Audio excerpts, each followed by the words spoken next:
أعوذ بالله من الشيطان الرجيم. بسم الله الرحمن الرحيم. أم حسبتم أن تدخلوا الجنة ولما يعلم الله الذين جاهدوا منكم ويعلم الصابرين. صدق الله العلي العظيم. بسم الله الرحمن الرحيم. الحمد لله رب العالمين، والصلاة والسلام على سيدنا ونبينا أبي القاسم المصطفى محمد. اللهم صل على محمد وآل محمد وعلى آله الطيبين الطاهرين المعصومين، سيما بقية الله في الأرضين. رب اشرح لي صدري ويسر لي أمري واحلل عقدة من لساني يفقه قولي. Brothers and sisters, dear comrades, Assalamu alaikum wa rahmatullahi wa barakatuh. I'd like to thank youths out there who put together this initiative. It was your idea. I was too busy working on the previous Fire at Will to think about anything related to Muharram. But you guys got together, you organized, you created a group, and then you budged us. And you kept on budging us until Sayyid Abdullah graciously accepted, and he was like, "Look, we'll do some sessions in Muharram." Otherwise, we really didn't have any plans. This Muharram, we were planning on spending more time on more video content, which inshallah we're going to be spending more time on going forward. But like all good things, this has to come to an end too. So this will be our last session. I'd like to thank everybody for participating and for all the wonderful questions that you've been asking. So I suppose, inshallah, we can treat this final session as a sort of a recap of what we have discussed. Honestly speaking, I feel like we've covered a lot of the main ground. And one of the things that you might have gained from this experience is a whole lot of things which you won't hear from mainstream scholars. Now, you have to understand what the culture has become in the Shia world. The culture, unfortunately, has become something of entertainment. And it's very sad to say, but people are used to a certain tradition and they are following that tradition. That's all they are doing. Muharram is supposed to be a time where Shias, particularly, but Sunnis too, mobilize. They get together, and through their grief of what took place in Karbala, through their grief of Abu Abdullah al-Hussein, it's supposed to be an opportunity for them to get together and act for the sake of Imam Mahdi alayhi salam. Now, this might surprise you, but a lot of people don't really care about Imam Mahdi. Now, for me personally, that's the most important subject. That's the main thing that needs to be talked about, especially in our age. Not just the signs of Qiyamah, not just the signs, the prophecies that will come true before the Mahdi arrives, but actually getting people up to scratch, making them understand what the movement of Imam Mahdi alayhi salam is all about. As you remember, we talked about how a lot of what people have rendered the return of Imam Mahdi or the reappearance of Imam Mahdi alayhi salam to is just, he's going to come, it's going to be all flowers and everybody's going to accept him because they're going to see the nur, the light coming out of his face. And that's actually the perception which has been painted in the majority of the Shia world. And I've even heard some scholars in the English-speaking world saying how we shouldn't tell people about how it's going to be a bloody affair. It's going to be an uprising with a sword. And this is actually astonishing if you yourselves go to the ahadith and you see what the Ahlul Bayt alayhimus salam have actually told us. And what's even more fascinating is that there are many non-Muslims who are understanding the need for an armed uprising globally, whereas many Muslims are still asleep. Okay. Remember what you just listened to Sayyid Abdullah talking about because it's more than relevant. People of Kufa, their traits, who they were, what they did, why they did it. All of these things are extremely important in understanding what's happened to the Shia world today. Because most Shias in today's world, unfortunately, are following exactly the same path of Ahl Kufa. Because Ahl Kufa, while being Shia, they were celebrating their own Shiaism. And they were so engrossed in that, they forgot the entire political dimension of Islam, the entire dimension of doing jihad fi sabilillah, uprising against tyrants. It's because of this that they ended up betraying Muslim ibn Aqil and thereby betraying Imam Hussein, the Imam of their time. Now, if you look at the Shia world and you scan it, you're going to see that people are doing the same things that Ahl Kufa were doing. It's honestly so painful to see. Not just Ahl Kufa, but Bani Israel itself. And so from the Quran and from the Ahadith, the Muslim Ummah actually has no excuse. You know, Imam Khamenei, may Allah bless his soul, there's a saying that the revolutionaries have. They say, Ma ahle Kufa nistim, ke Ali tanha bemonad. We are not the people of Kufa that Ali will be left alone. In other words, we're never going to leave the Ali of our time, i.e., Imam Sayyid Ali Khamenei, alone. The revolutionaries are the ones who are on the right path. And this is something that I've been saying for over a decade now, maybe a decade and a half. And my focus and my emphasis has been on nothing but calling people towards Imam Khamenei, especially the Shias and Sunnis. And now look what's happening in the world. For those of you who might not be aware, the whole world is talking about Imam Khamenei. The whole world is celebrating Imam Khamenei.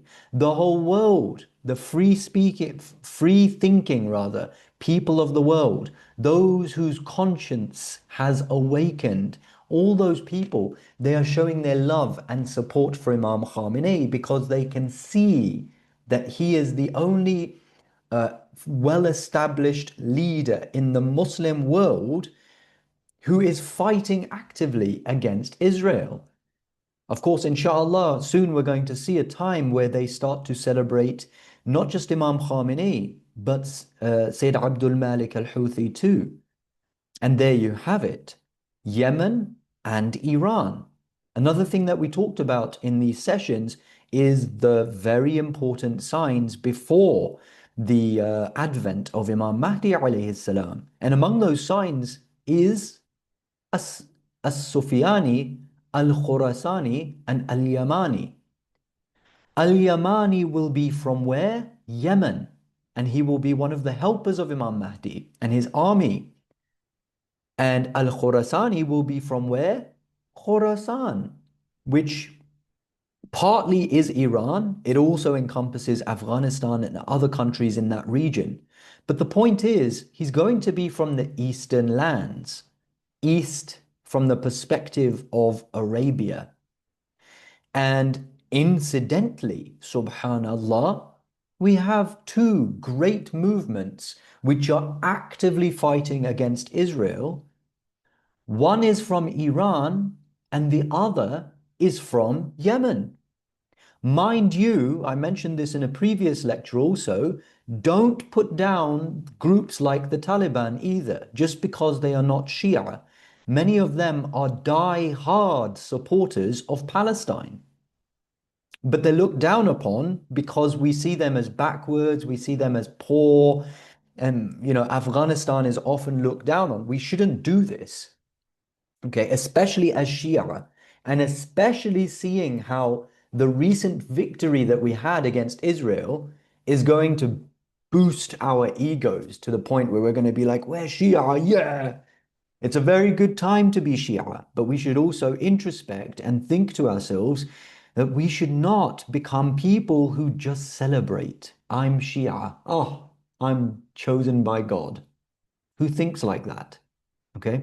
Now, you might be thinking that no, we don't think like that. Shias are not like that. No, yes, we do. We're totally, that's all we've pretty much been doing, celebrating our Shia-ness. And because of that, celebrating our own Shia-ness, we failed to actually spread Shia Islam. If you look at the efforts of most of the scholars in the Shia world, where are most of their efforts going? Into the Shia community. And within that effort, how much do you see them actually talking about uprising, about revolution, about jihad? Hardly ever, unless it's in the context of pacifying it. Okay? So this is a very, very dangerous precedent that has been set now. And we need to wake up to this reality very, very fast.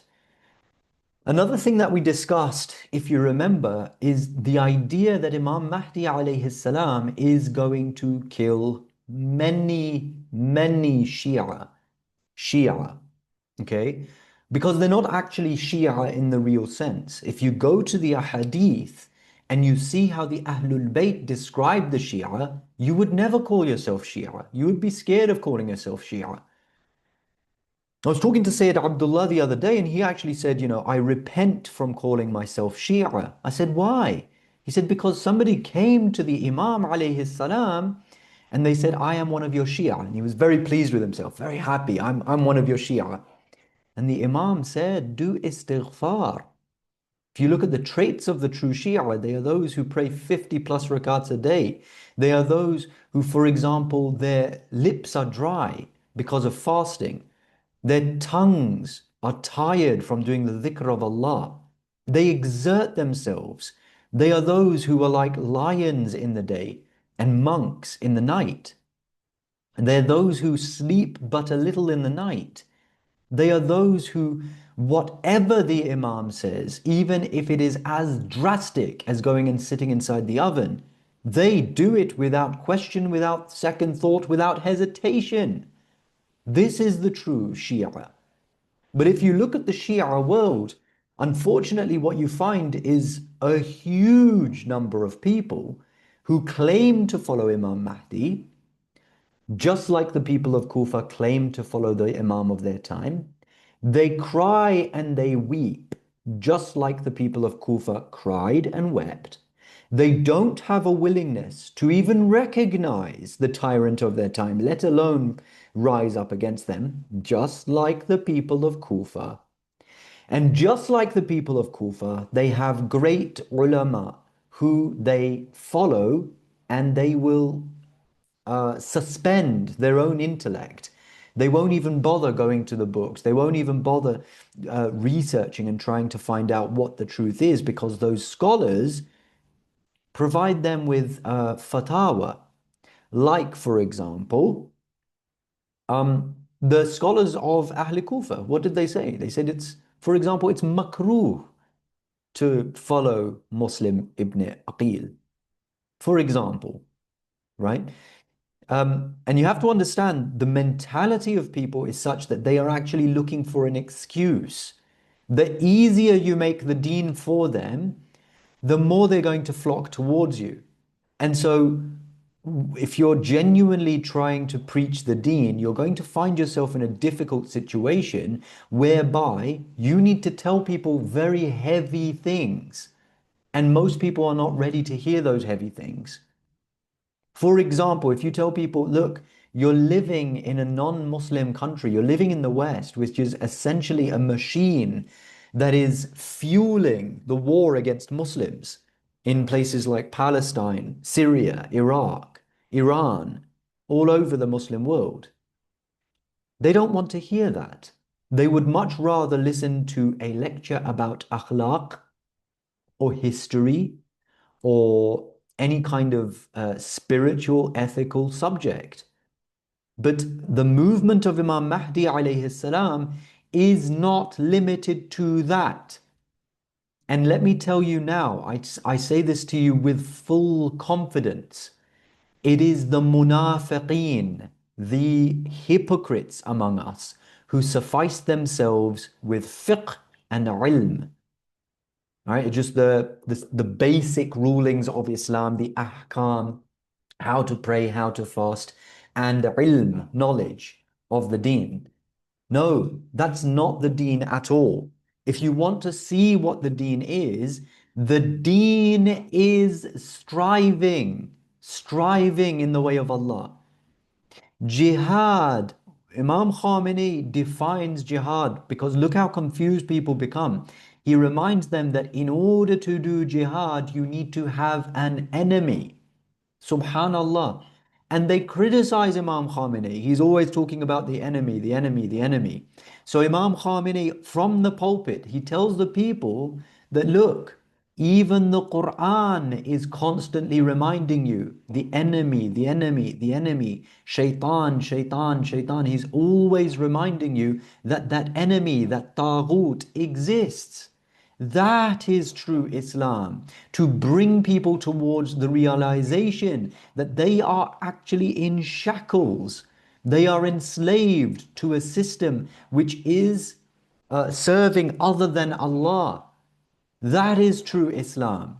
If you want to know who the true ulama are, the true scholars are, then don't look at those who have much popularity, those who, they're all over enemy platforms like YouTube, like Instagram, because chances are those are not the ones who are calling towards truth.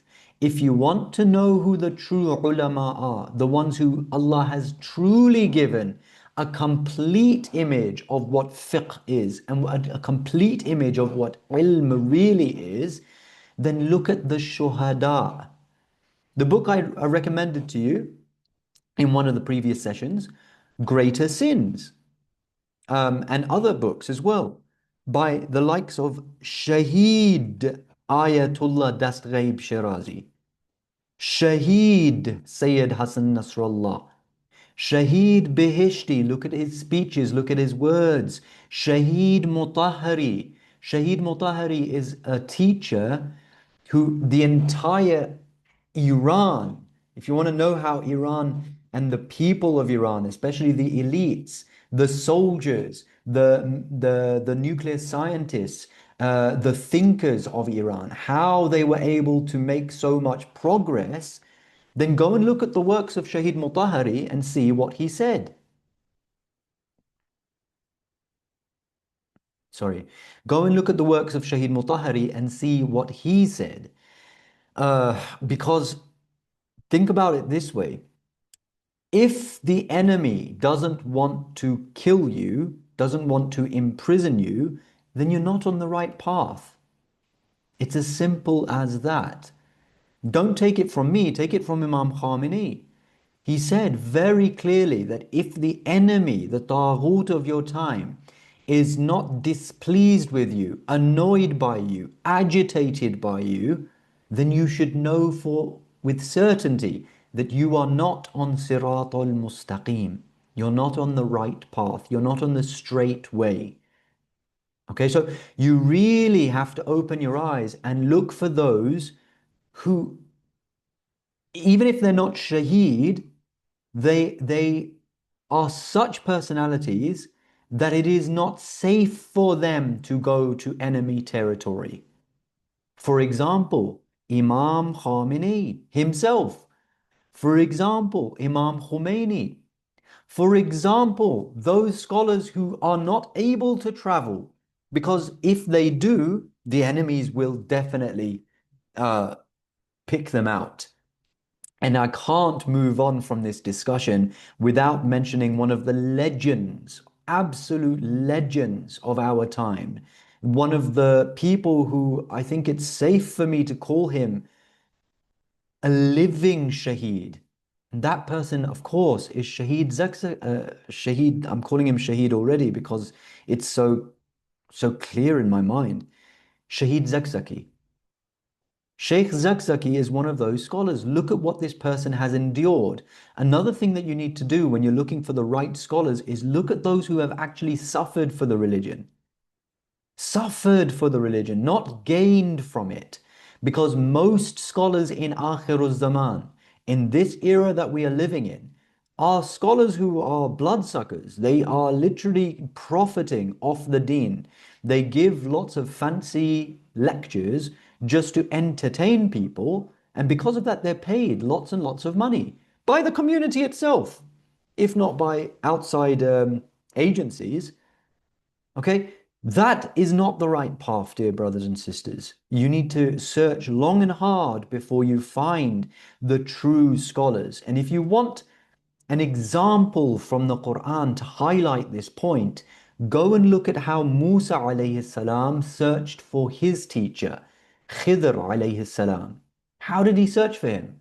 Remember, he's sitting on his boat with his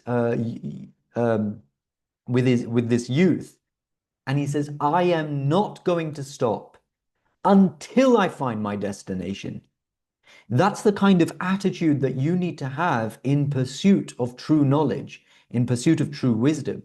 You need to say, I am not stopping until I find them. Because knowledge is that which is going to aid you in your journey. Okay, don't seek it for the sake of dunya, because those people are just morons. Okay, seek knowledge for the sake of Allah subhanahu wa ta'ala. That's when it will actually open gates for you. Okay, so I hope that this suffices as a kind of recap of all the different things that we have been discussing.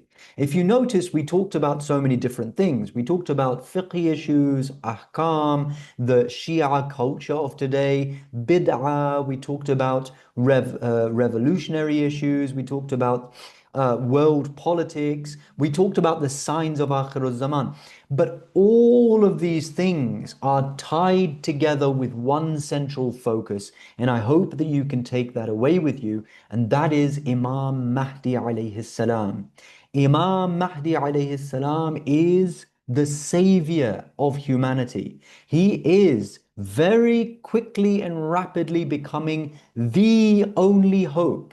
We need to get to a point where we're no longer praying for small things or thinking in our minds that if this politician is changed by another politician, then things will improve. If we implement this policy over that policy, or if we do this over that, no, none of those things are going to work. Every system in the world pretty much has become corrupted and has proven that it is not going to save the world from this calamity that has befallen it. The sins that have washed over the world, the corruption, the evil, the only cure for all of it is Imam Mahdi alayhi salam. And therefore, we need to truly believe in it and we need to pray with it, pray for it with all our hearts, inshallah. And one hadith that I just want to repeat again, dear brothers and sisters, من مات ولم يعرف إمام زمانه مات كميتة جاهلية. One who dies and does not recognize the Imam of the time dies the death of Jahiliyyah.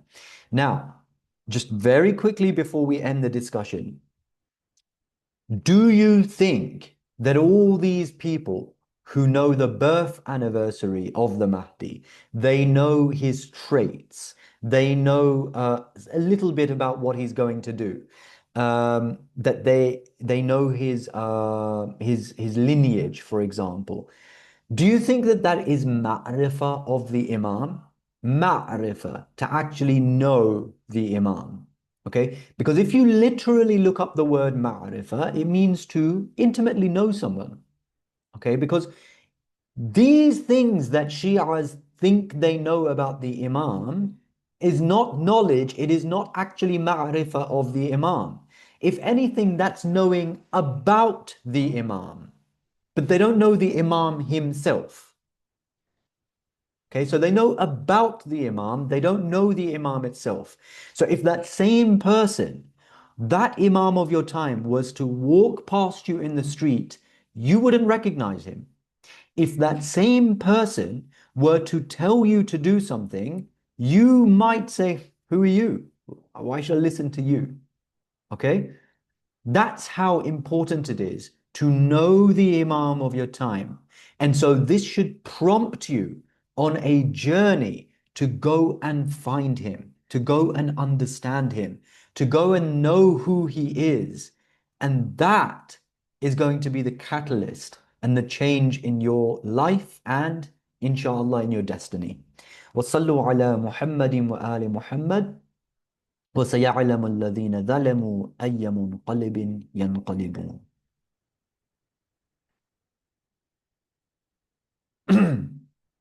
Okay, so before we go to the Q&A, I would like to remind everybody that this is the final session. Very sorry about that. Inshallah, in the future, we'll have more sessions.